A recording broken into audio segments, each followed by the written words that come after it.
INDIA गठबंधन जीतेगा 300 से ज्यादा सीटें। उद्धव ठाकरे ने नकली शिवसेना कहे जाने पर भी दिया जवाब। शिवसेना यूबीटी अध्यक्ष उद्धव ठाकरे ने रविवार को दावा किया कि विपक्षी इंडिया गठबंधन लोकसभा चुनाव में 300 से अधिक सीटें जीतेगा। बुल्ढाना में शिवसेना यूबीटी के उम्मीदवार नरेंद्र खेड़ेकर के लिए एक रैली को संबोधित करते हुए उद्धव ठाकरे ने कहा कि बीजेपी को उनकी पार्टी को नकली शिवसेना कहने के लिए लोग सबक सिखाएंगे। उद्धव ठाकरे के नेतृत्व वाली शिवसेना ने जीएसटी व्यवस्था और कृषि नीतियों को लेकर बीजेपी के नेतृत्व वाली केंद्र सरकार पर निशाना साधा। उन्होंने कहा कि किसान उर्वरकों पर 18% जीएसटी का भुगतान कर रहे हैं। ये 1 लाख रुपए के उर्वरकों के लिए 18,000 रुपए जीएसटी का भुगतान करता है, जबकि नमो सम्मना योजना के तहत किसानों को 6,000 रुपए वित्तीय सहायता मिलती है। शिवसेना यूबीटी नेता ने कहा कि बीजेपी दावा करती है कि उसने उसे राजनीतिक रूप से खत्म कर दिया है, लेकिन फिर भी वह हर दिन उसे निशाना बनाती है। आप मेरी पार्टी को नकली शिवसेना कहते हैं, लेकिन यही सेना आपको अपनी असली ताकत दिखाएगी। क्या मेरी शिवसेना आपकी डिग्री जैसी है जिसे आप नकली कहते हैं?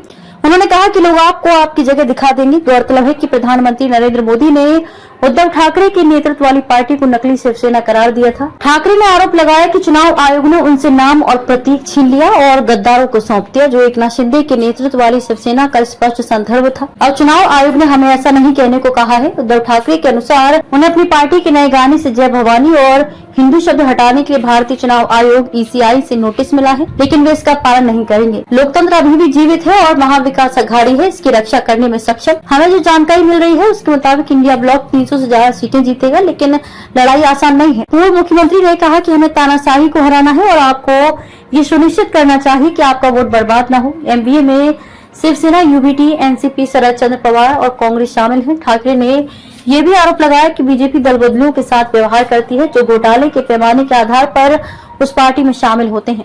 उन्होंने कहा कि जिन लोगों पर बीजेपी ने 70,000 करोड़ रुपए के घोटाले में शामिल होने का आरोप लगाया था, उन्हें राज्य के खजाने की चाबियां दी गई हैं। ठाकरे ने कहा कि पीएम मोदी ने NCP नेता प्रफुल्ल पटेल पर ड्रग तस्कर इकबाल मिर्ची के साथ संबंध होने का आरोप लगाया था, लेकिन अब उन्हें एयर इंडिया मामले में क्लीन चिट दे दी गई है। अब मोदी पटेल के करीब आकर खुश हैं। ठाकरे ने पूछा कि पीएम मोदी, आपका असली चेहरा क्या है? आपको बता दें कि खेड़ेकर का मुकाबला प्रताप यादव से है, जो मुख्यमंत्री एकनाथ शिंदे की पार्टी से है।